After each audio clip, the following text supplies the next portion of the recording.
in, let's say, okay, I don't want to use a harsh word. You're allowing your problems to define you.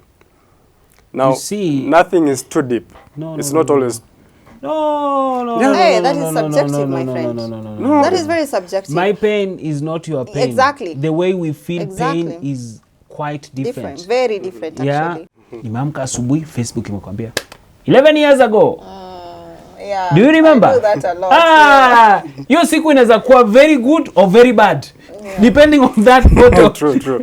Yeah, like we remember all of the bad things that happened on that day. Zote zinarudi. But again, you won't delete it because it is part of you. Acha nirudie tena without bad accent. It is part of you. You're too self-conscious. Unfortunately. So now what happens ni nini? When I post that picture out there, everybody is interpreting that picture their own way. Kuna mwenye ataiona aseme mashallah Intifadha is glowing. Mwingine aseme Intifadha squeeze she's showing off.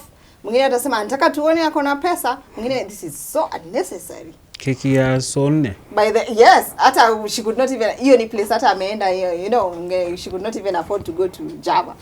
Mwingine ameenda Java ndo tujue ameenda Java. You see, so it all comes down. Those are issues, maybe selfish. People have their own ways of translating something.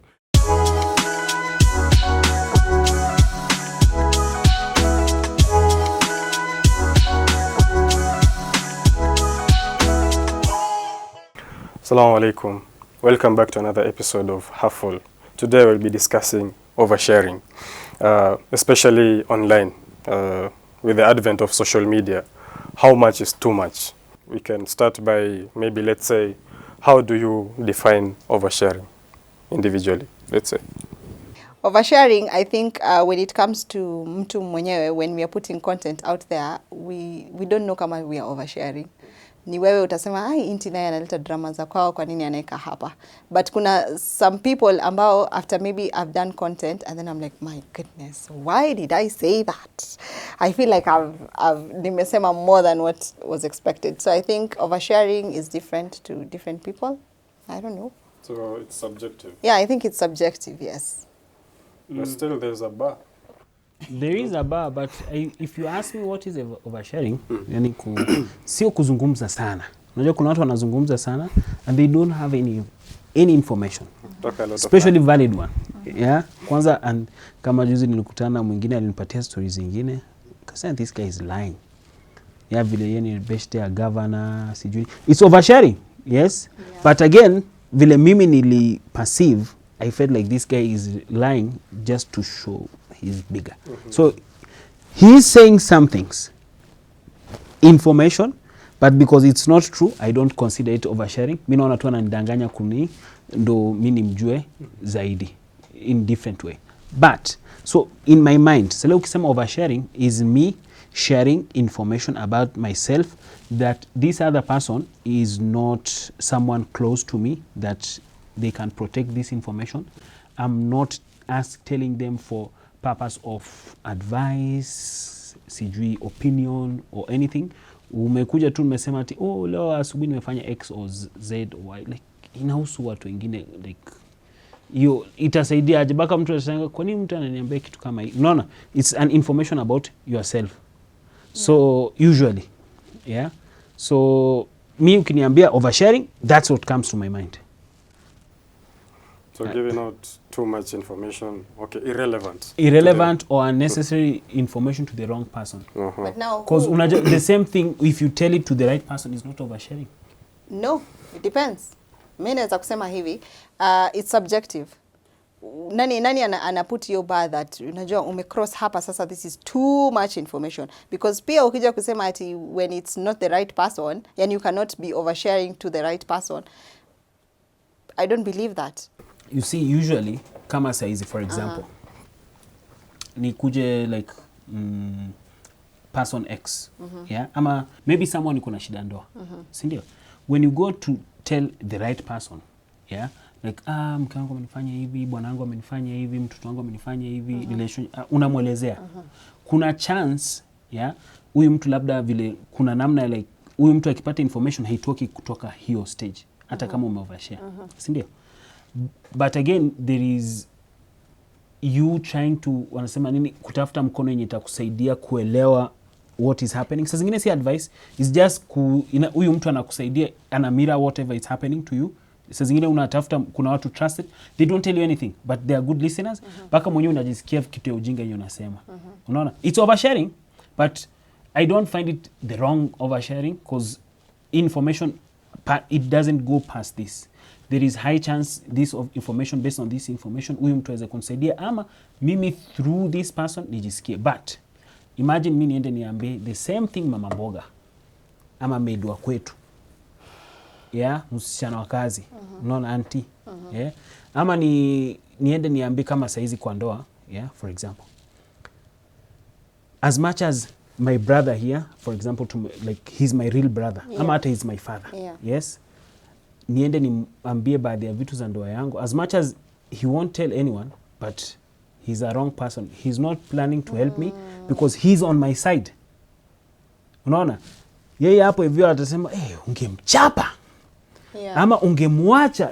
Si wasichana wanaenda hivyo, ladies, they go ask their friends, nini. They give her the wrong advice. Like, the assumption nini hao utanipatia. Alafu mtu anatoka unashangaa. Rafiki yako ameingia. Yeah. So unaona, unasema I gave the wrong information to the right information to the wrong person. Kama kuna this lady was telling that yeye alikuwa anaongelea vile bwana yake anamtreat, so anaambia rafiki yake.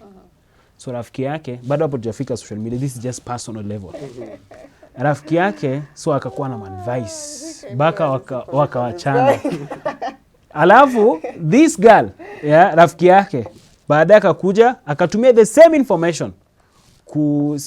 Kukatia is wrong, like, kupursue the husband. Yeah. Like, huyu mwanaume alikuwa anapenda, for example, chapati. Na mke wake anasema, chapati kila siku. Sasa usimpikie. Alafu huyu baadaye kwa anasema, for example, unaona ati, by the way, what happened between you and Grace, ama Iman, ama nani, except tuliwachana. Pole sana. Sasa, nani ndo anakupikia? Astaghfirullah. Hujakula siku 3. Umekuwa kula chakula wa mboga. Astaghfirullah. Acha nakutumania na Raida. Kidogo yeye ndo ni wife. Sasa alitumia mabaya yake na mazuri ya huyu bwana, akachukua kazi mix, akatengeza the version that it will work for this man. Akaingia kwa ndoa na akamtoa mwingine. Sasa rafiki yake ushaikuona ati unasumbuana na mtu, yeye yuko nje, alafu nini alafu hebu kuja nikuonyeshe kitu. Yeye anaingia anafunga mlango. But could it be that Apple issue see oversharing, because I believe this information was given to the right person but it was used vibaya. Because tukisema oversharing tutasema bado narudi pale. For me, I feel it's subjective because you're saying something interesting. Because Sh.Ali, at the right person, let's say I'm having issues with my husband, I go to either sheikh or whoever was there, whoever. Huyu mzee pia ama huyu sheikh anaweza pia akatumia information ambayo nimempatia vibaya. Yes. All right. So I think for me, I don't know, I think bado tunarudi pale who sets the bar of oversharing? Because mimi labda naweza kuna watu wanasema it is easy for me to speak to a stranger. Labda mama mboga. Mimi niko na stress. Mume wangu amenifanya najikuta naweza kufunguka zaidi. Mtu anduthi. Unaona nafunguka zaidi. Not you talking to mtu anduthi. Mtu anduthi kukuongelesha. Unasikia tu upepo tu ikipita. Mtu wangu amenifanya. Driver, you see. But anapata relief. Yes. From that. So what makes this oversharing good and what makes it bad? So for me, naweza kusema I don't know. What makes it inaonekana ni oversharing? Because tuseme when it comes to social media, I might post maybe a success. Hii wiki I have been able maybe to achieve this in my business. Kuna mtu ataona hiyo content asema Intifadha naye kwa nini unatoa hivyo, kuna kijicho, watu watakuonea wivu. Unaona kuna mtu ataiangalia hivyo and inbox ananiambia Intifadha, do not put your successes out there because labda kuna hasad, you know. Yes, sio. Na kuna mwingine ataiona asema mashallah, this is very encouraging, you're inspiring me. So kuna yule ambaye anaona this information should not be out there, na kuna yule mwingine ambaye anaona this information is needed out here. So tunarudi pale oversharing is subjective because we are the ones who are consuming that information. We had some incident some time back. Yeah. Ushaikuona vile there is an event happen ama ongoing. and people take photos and post like live vile inaendelea program nini, Sh.Ali ameingia, Sheikh Muhammad ametoka nini. Yeah, huyu mtu anafanya like encouraging people to come to show the program nini. But in some scenarios it has placed some people in those gathering ama the whole gathering at risk for the wrong people. But I think with the era of social media right now, naweza kusema maybe people are not very conscious of what they put out there. Because I feel making content is good because technology may evolve and we're in that era of sharing, you know, na inatuleta pamoja. Me knowing what you're doing in Iran, you know, ina connect watu. Iko na uzuri wake. So iko na uzuri wake. Lakini pia I think people just are not mindful of what they put out there. To me, I saw a video, you know? somewhere. Someone had traveled to a place and I was not informed he's a close person. Yeah. And I was like, is this person? Nikaangalia video like 3-4 times. Yeah. It's him, nikamtumia. My guy, what happened? Amecheka amekufa wote. Imekufikia? So unaona mwenye alipost randomly. It's a person I don't follow. Someone tu alinitumia to inbox. Yeah. Alafu naona rafiki yangu hapo. Unaona? So kuna vitu zenye kuna to risk. I think it's hard to put a bar on oversharing because let's kwanza tuangalie beside oversharing. What are the advantages and disadvantages? Nadhani Inti ame-mention sometimes is inatusaidia like sharing success. Yeah. Inspiring others. Yeah. And in some scenarios maybe bring hazard. Jicho baya. Kijicho or something. Kijicho, yeah. Yeah, hiyo. Ain. Kwa Kiarabu ni ain. Sisi tunajua ni Waarabu wa Kiambu. So I think it goes back to the intention of, especially kwa social media. You see, motivations zinakuwaga tofauti. Someone maybe anajipost mwenyewe provocative posts for the ladies. Nudity. Yeah. So like that is, yani hiyo we can't argue that is oversharing because now the intention backing it. Is it oversharing? There is no information given here. There is. A photo has 1,000 words. Yes. Na alafu kuna ule ambaye ana Interesting. I agree to disagree. I like that. Agree to disagree. Yes. State your objection. No. You see, in my mind, when we speak about oversharing, unaona ushe kuona like ukirudi nyumbani nasema I overshared. There is an information. See a photo ama nini. Yeah? But I think hapo in my mind ikija kwa photo, let's say saizi mtu akupige picha tuko hapa studio, I post. For me that one I don't think kama that photo is oversharing in any way. Different from msichana amekuja, she knows she's dressed in a very funny way and she's putting that photo out there. No one is laughing. No, her intention, she knows that this photo is going to italeta nini? Fitna. Yes, there are people who do that for that, exactly, just for that. Okay. And also let's say still don't find it oversharing, but I understand your point. Okay, let's say for the photos or social media in general, someone is going through a hard time, maybe quarrel with someone, and then all of a sudden, you see status viewers out of nowhere, you are just minding your business. Okay, so you are dialing kwa status yao, you find the updates sasa, everything kwa nini, what is going on in their life unapata kwa status. Sijui most of the people are actually vague. Unapata sijui nasema sijui Mungu, God is my whatever, nasema nini. The quote people. Yeah. Is that oversharing? Too much, yeah. We're all victims of this. You see, I never looked at that as oversharing. A friend of mine, someone quite close to me, alipost some things. You see, nikaangalia kwanza, ya pili, ya tatu. Nika comment. Mumekosana na nani? I was like, kwanza akacheka. Akasema kwa nini? Ngombe hizi vitu wao post, hizi nini una post? But could it be that people are using social media in their sharing as a coping mechanism of things?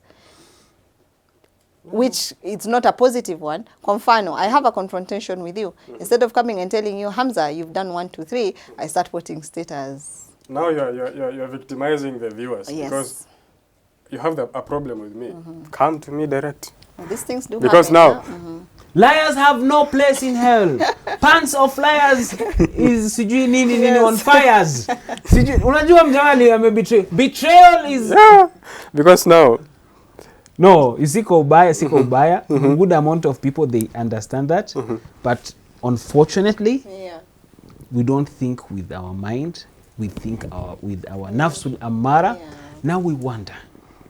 Inti, salaam alaikum. Umeona nani amepost nini? Kunaendeleaje kuna habari? But I think on the flip side, that's a good thing as well. Because in the era of also coming to terms with stories of mental health, nani, nikiwa maybe I might not be in communication with you every day, but I view your statuses. Today you're happy, and then all of a sudden naona msee anaanza put vitu za suicidal nani. If it was not for your oversharing, I wouldn't have known if you're having trouble. But now someone could argue because I don't think statistically generally people don't care.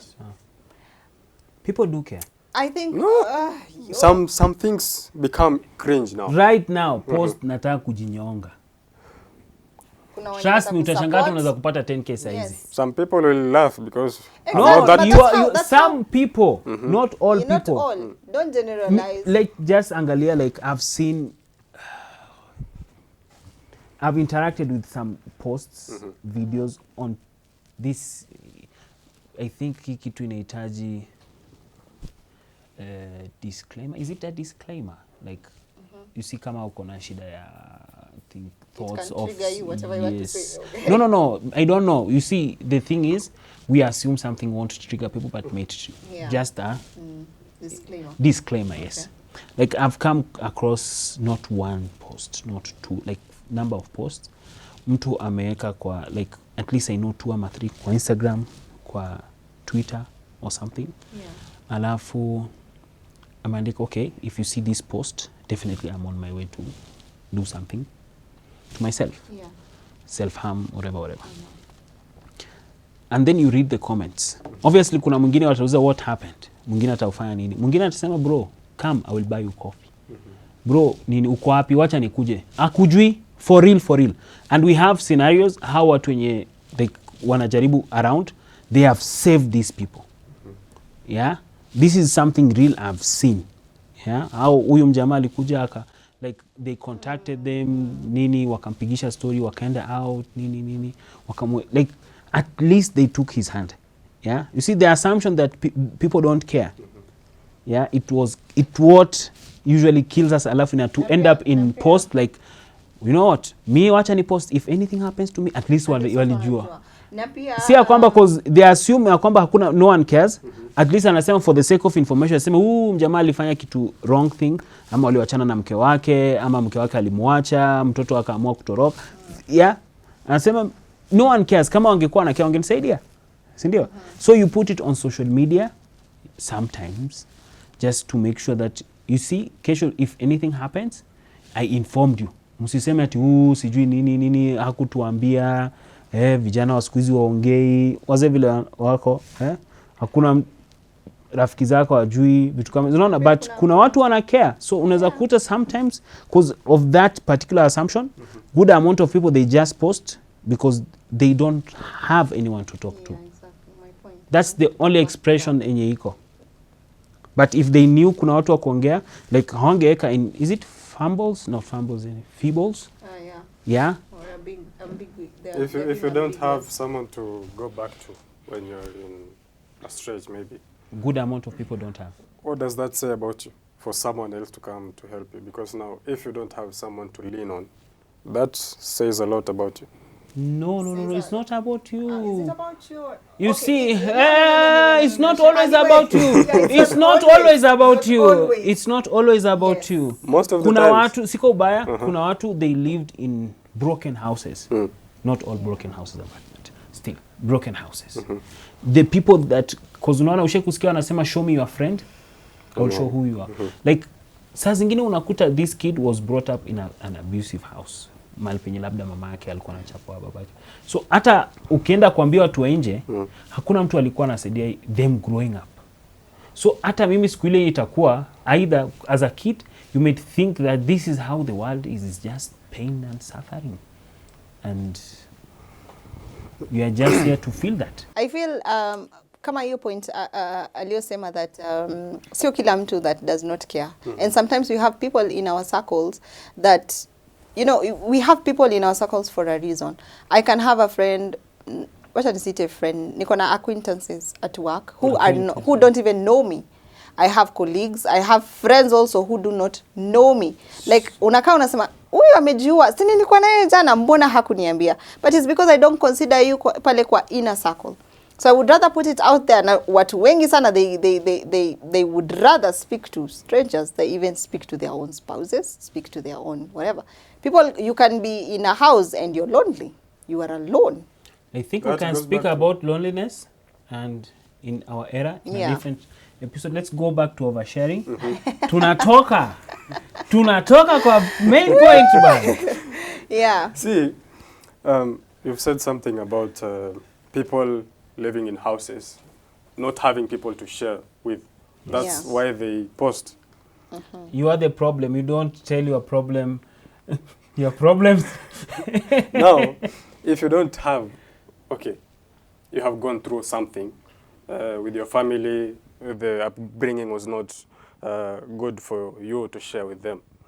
But now, the fact that you are taking this initiative to maybe do something to harm yourself, that is, according to me, that is giving in. Let's say, okay, I don't want to use a harsh word.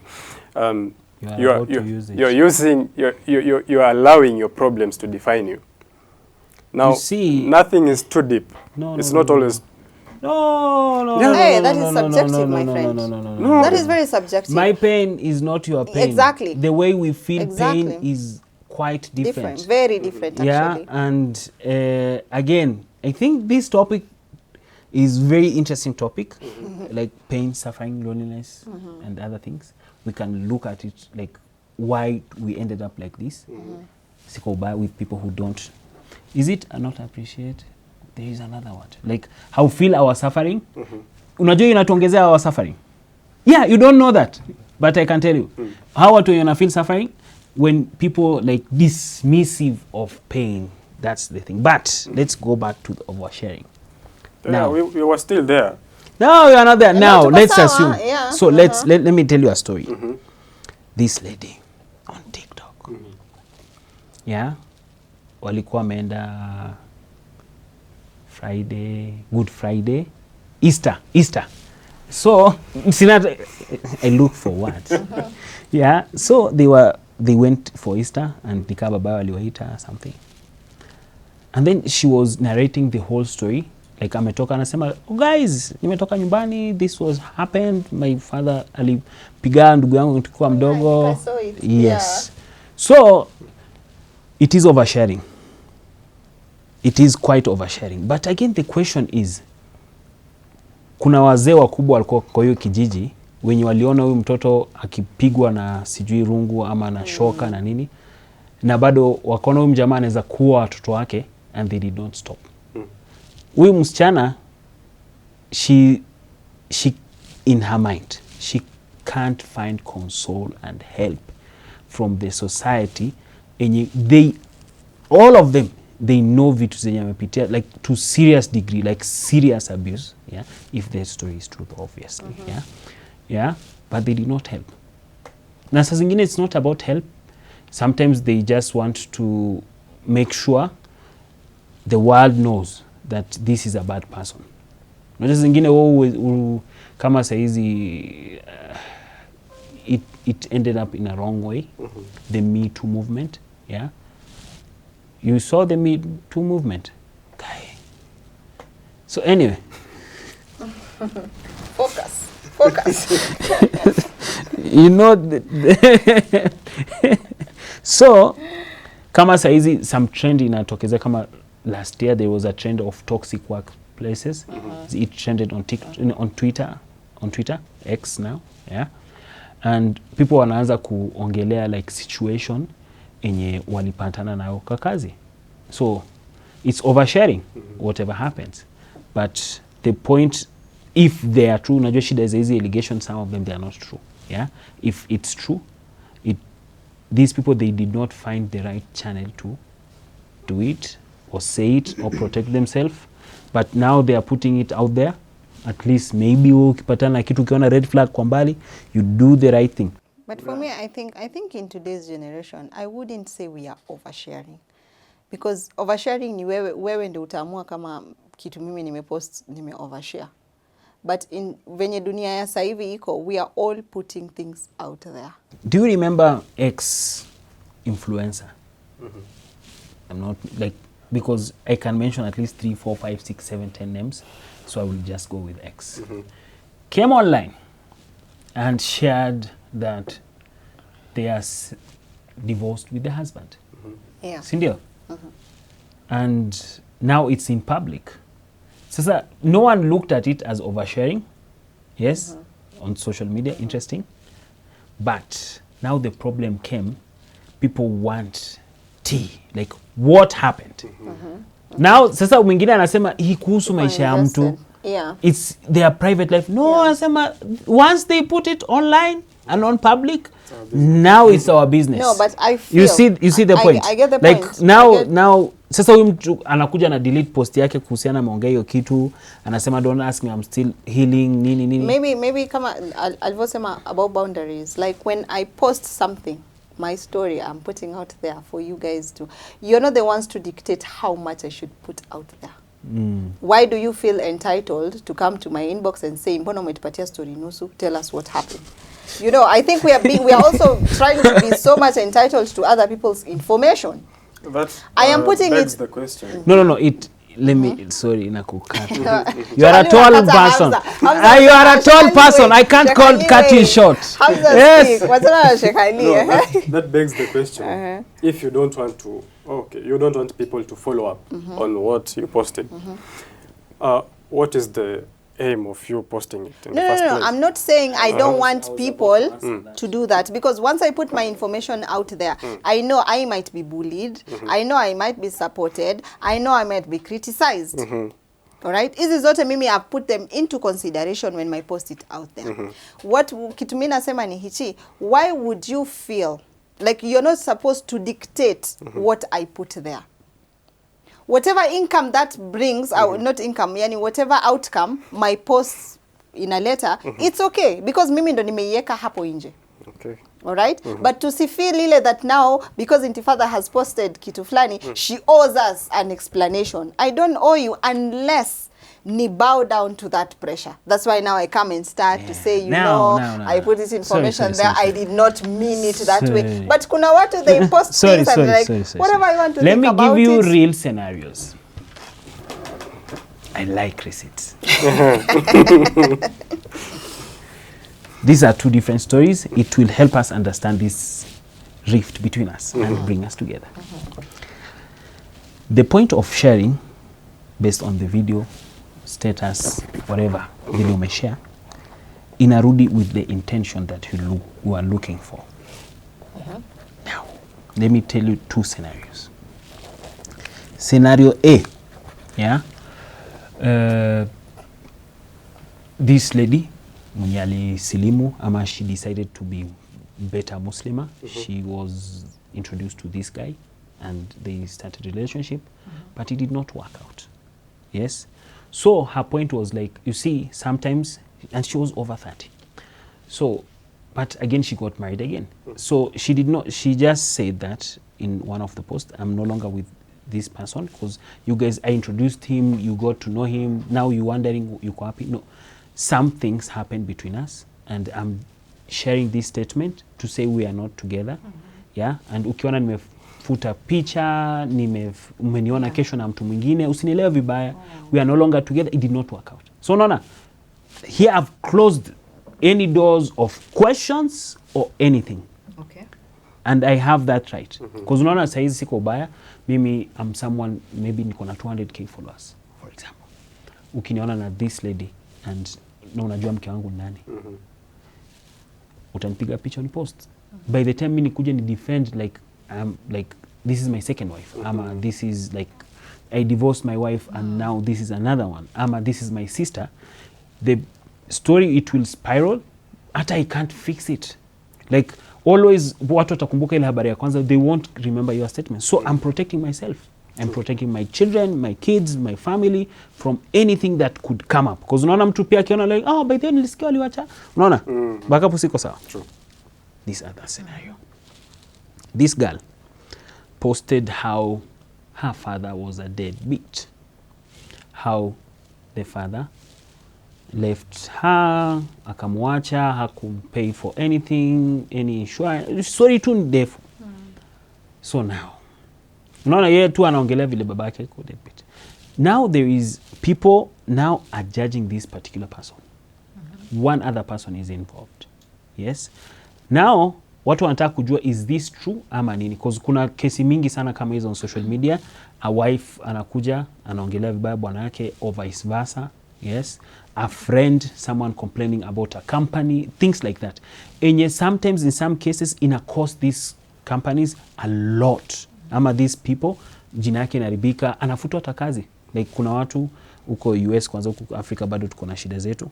Like mtu akikuja online aseme kwamba you abused her ama ulimongelesha vibaya ama sijui nini, alafu a post, the company hawataki stress, they will just drop you. Hata kama hiyo story si true. No. Now I've shared something. Sindio?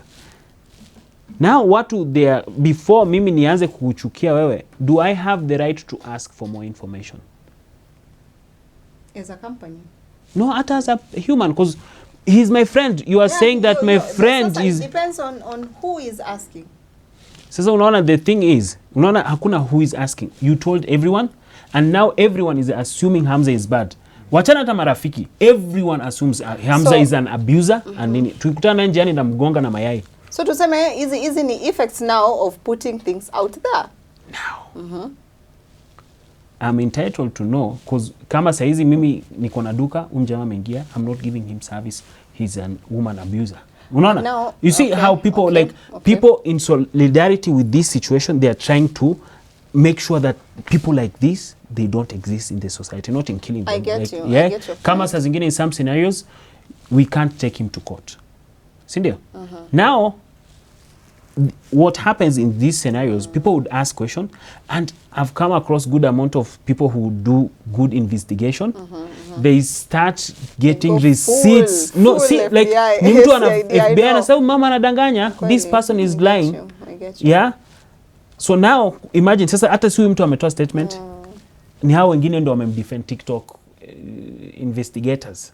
Wamepiga research yao, wakatoa all the receipts, all the previous nini, wakapiga research, wakamtetea huyu mjamaa. They do it not for this person, they are doing it for views na nini because people are invested now. But huyu mjamaa pia in some scenarios, sometimes these people they come also with receipt alafu wanajitetea. But again now all of these problems iko nje. You see, sometimes people post these things for good reasons. Yes, maybe me advising kama saizi kuna some ladies wenye wamekuwa divorced, yeah, or they asked for divorce, and the statement that they shared ama whatever, it's quite beneficial for any married people. Like it's a good essay on how not to make my mistake. Some is just information without any like you don't hata ujui like alikuwa na this person was looking for likes and views, because usually things like this was na later likes and views because the information is incomplete. You did not say anything, you're just saying like Mungu atusaidie nini. Now kuna inakuja story mingi sana, sometimes inaleta more problem than you think. Good. Yeah, yes, true. And then we have those who try to kuingiza watu wengine kwa problems with this oversharing. These are like oversharing about people. Let's go back about oversharing about ourselves.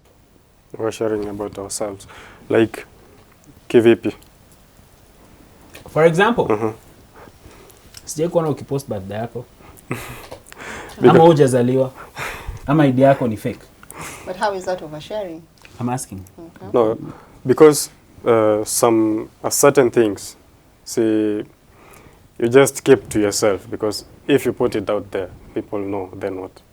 Simrogi anakutafuta na kuroga best No, of no, date no, of but birth. sasa no. His reason for not posting is justified. It's the same way as if I post about my birthday, my reasons are also justified. How? I could have maybe I nimepost I went out, I bought myself cake, and I'm like, I had a very beautiful day. I'm thanking Allah for this day. This picture of mine is enough to put a smile on somebody's face.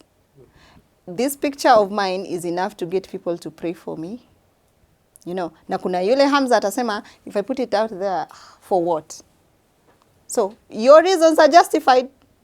But sure, your reasons also are open to challenge and Exactly. question. She has Same. no one to take her for a cake. No. She Okay, had to maybe. take herself. Yes, She's yes. a lonely person. Just like the way I would say, ukija kuniambia msioni sababu ya kupost huko, nitaanza kusema wewe na wewe Hakuna una mtu atamwish, kiburi, hakuna ama mtu you don't have people, ama Hakuna- wewe ni mshamba. You see, I also can naweza kuchallenge your reasons.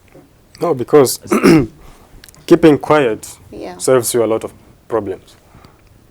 Okay, you Not post. always, but yes. Did I According say to always? him. Did I say always? According to you, Hamza. Okay, Don't open the Pandora box. In the Let's- relationship, wanasema watu wa kunyamaza, they have issues. You need to speak out your problems unless utaingia kwa shida mingi zaidi. Endelea. we'll get back to you. This, that is arguable. So, we say, okay, you've shared personal details. Let's take this birthday scenario. Yeah. Okay, you've posted yourself alone, Cindy. Now, this begs the question again. Why are you letting us know this? Okay, the caption you put, let's say, umesema, oh, took myself, came back, CG, did whatever you did. Yeah, So, yeah. yani you put detailed information. Not details, it's just a case. Whatever information I'll put. Yes. As Sawa, endelea tu. nimezaliwa Sorry. leo, nimekula keki, whatever. Yes. Okay, someone else sitting, watching this, atajiuliza, okay, amepost ndo iweje sasa. Okay, ideas may erupt. Nasema, okay, maybe she has people she's getting back to. Kuna hii ni message to someone else. Yeah. Are we together there? Yes. Am I agreeing to No. disagree? It's true, because The mimi word of sina- possibility yeah. applies here. Listen, when I post that picture out there, everybody is interpreting that picture their own way. Kuna mwenye ataiona aseme, mashallah, Intifadha is glowing. Mwingine aseme, Intifadha siku hizi she's showing off. Mwingine atasema, anataka tuone ako na pesa. Mwingine, this is so unnecessary. Keki ya sonne. Yes, hata she could not even, hiyo ni place hata ameenda, you know, she could not even afford to go to Java. Yeah, ameenda Java ndo tujue ameenda Java. You see, so it all comes Okay, down those are issues, maybe selfish. People have their own ways of translating something. But the general societal, let's say, perspective. A sense of mystery is now missing from you. Maybe, let's say, you are sharing your private life there. What if someone starts using these things that you're sharing there to attack you? Then you share it also. Now we find ways to get to you. Exactly. And naweza sema those are the risks of oversharing. That I can put my nini pale and somebody decides to stalk me and maybe end up harming me. So nasema these are the risks that are involved in oversharing. I'm not like supporting the oversharing, but I am like, if we are sharing, okay, I'm not supporting it, and I'm also not, sisemi ni mzuri kabisa na sisemi ni mbaya. For me, it is okay to share whatever I want. But does it bring harm? It might. Might it bring good? It might. Once you put your information out there, you cannot control it.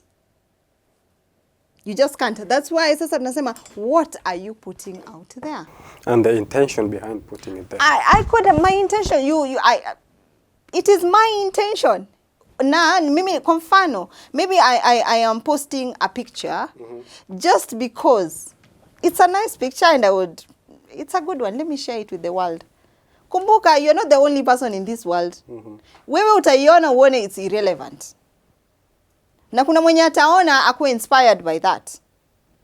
That's why kuna pages zenye we una follow zenye mi hata siwezi follow. I'm like, sasa hii content gani? But you're like, this makes sense. And I might look at that content, I'm like, do people actually listen to this guy? You see? So whatever, wewe when you consume the information that I put there, that's all up to you. But does it mean that even if that information that I'm putting out there is good, can it get negatives? Of course it can. Good. No, you said this whole approach is subjective. See? It is. So good according to you. Mimi naweza eka it's a good picture with very good intention. But Hamza aichukulie. What is good intention now? Yeah, it's still subjective. Na pia maybe guided by kuna vitu sitawai post. Let's say for example, I'm not sitawai post without hijab. That one will never happen. Why? Because one, I'm being governed by my religion. Or hata mimi najua kuna picha siwezi post kama sina hijab. That is to me. That is bad. But labda naweza post bila hijab na kuna mtu mwingine atakuwa inspired by that. Yeah, there was a whole movement ya kutoa hijab. Yeah. Kuna watu they're like, kama Inti could do it, why am I dying with this hijab thing? Hata mimi natoa. Na kuna mwenye ataona say, Inti wetu kumendaje. You see, so my intention could be good, na watu perceive it badly. Na kuna wengine pia they come and post pictures that we might consider bad, but they also get good reviews. You're like, kuna mtu aliona this thing, they did not see there's a problem in this photo. I have a lot of... You see, basically, as humans, wachana tadini, we can't judge people based on innate intention. Is it innate intention? Intention yao ya ndani. Innate. You wafikia mimi ni UK. Yeah. So, what happens ni nini? I've seen people posting bad photos with good intention. How? Some ladies wamejipost siku ya Eid, wamekaa smart, like they're celebrating it. Simple as that. But the photo, ningu Eid, they look too good to extent of we can put the bar of fitna kidogo hapo hivyo juu. Unaona? Also brothers, clean cut, clean shave, fed bro. Unafikiria leti fitna? Yeah, exactly. You see, you assume because you are men, yeah, no one cares if you look good. You are doing it for yourself. We care a lot. You see, now the question comes in like, sasa kutakuaje? Like sometimes kuna kama kwa social media, yeah, I know people they have no followers. They post for themselves. And there is this thing people don't know. This is just a take point of view. It's cheaper to save your videos na nini with these people and then to buy a cloud. Yeah, I did not. Kuna watu walikuwa na save videos zao kwa YouTube. I know them. I know them. Like hana space kwa hard disk yake, anazika kwa intention yake ni kusave. Ni kusave tu. No. Listen, That point. You said. Listen, bado sijamaliza. Kuna hao wengine wanafanya hivyo. Alafu kama saizi siko ubaya, I have quite old photos of me that I don't have them anywhere. Nimeamka asubuhi, Facebook imekwambia 11 years ago. Yeah, do you remember? I do that a lot. Hiyo siku inaweza kuwa very good or very bad. Depending on that photo. True. Yeah, like we remember all of the bad things that happened on that day. Zote zinarudi. But again, you won't delete it because it is part of you. Acha nirudie tena without bad accent. It is part of you. You're too self-conscious. Unfortunately. So now what happens ni nini? Wewe unaweka hapo, unasema I don't know how long it will take. Me, I had a friend. This is just by the way I see on social media. He had wrote good amount of emails to himself and he had the password. She had like half of the password to this person, half of the password to this person. Sema if any day comes, I just want you to have the things that maybe I could share it with you, but I did not have the strength to tell you. So wanafanya, kuna watu wengine wana save, like they don't think about that, like it's for their family at least. Kama when Facebook came, May found one of my cousins and that's how we reconnected. Unaona? So we wanna assume like there is someone who knows you, like a good amount of my old friends wamenipata through social media after 10, 15, 20 years. Ali hata mwingine simkumbuki, mwingine hata oversharing. That was oversharing. No, we are listening. No. You're not judging. So, basically what happens, Nini, there are people, they don't have any. Just because everyone is doing that, they post that. There is this joke amongst men. Yes? I feel left out. Yeah, but continue. If you see a lady announcing her birthday 2 weeks in advance, it may cost you. True. Yeah, like this is what men, like ukiona tu amepost hivyo ujue hapo hivyo kuna mtu itamcost hiki. Birthday loading, yeah. Yeah, birthday loading, nini. So unaona wanaume anasema okay, I'm not getting any gifts.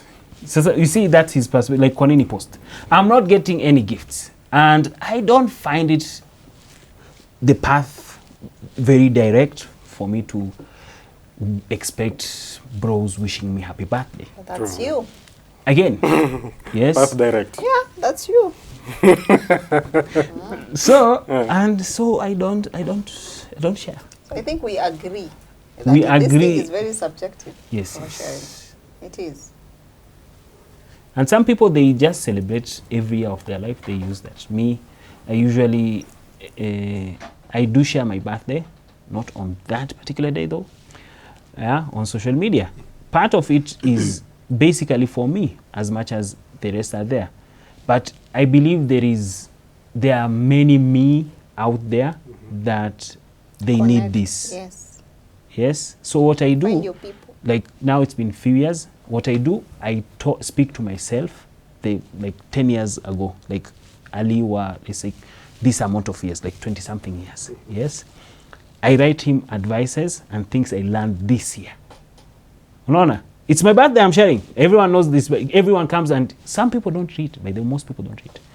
Yeah, but they come just here, wish you happy birthday. They don't read all of those advice. But kuna mtu anakuja, like particular nakwambia, what did you mean by advice number 6? So I know I got one person mwenye these advices Yeah. imemsaidia. Exactly. That's why unaona most people, not all people, when they post, they add caption. Sometimes they want you to understand it from their perspective. That's why it's rare, like most people, they always, hata kama wengine wanaweka, I like this about Christians, yeah? I did not know this, I learned this later on, it was very interesting. Like, wanasema 57:29. Sasa unajua ujui huyu anaongea in quotes, unaona? But they mean verse fulani nini. Yeah. Sasa unaona hata nilikuta kwa ukuta fulani imewekwa tu namba na hivyo. Yeah, unajua sisi imagine umeandika ya Quran na this Kenya vile like people do things to the walls. Like this particular person respected Bible enough not to write it somewhere enye mtu anaweza kudisrespect. So now you find hata kwa Christian families or friends nini anaweka picture yake alafu anaweka hiyo number ama anaweka quote from a Bible. See, he's trying to say that at this moment I felt connected to this verse. Uje kuwa na shida kuandika caption. Most people have an issue with writing. Like they have a good photo, they don't have the right caption. Like it's a message you are trying to, like, we are always looking for connection. Like sometimes you think you are doing it for this, but your subconscious is doing something for something else. Unafikiria una post for this, kumbe una post for this. So at even your intention pia it could be questionable. Unafikiria like you are just saying this to this, but your subconscious has other ideas behind your idea. So what's your take home? Personally, if you ask me, I don't like to be invested in people's life unless I know you. And there is an impact I could make in your life. yes, or through you sharing some information, yes, about your life, you are trying to help other people. Yeah. I would say that if you are sharing some information that you don't think it will help good amount of people, it may just cause things kuharibu jina ya familia yako. Remember, all of these things tabaki on social media. It will affect our kids in 10 years.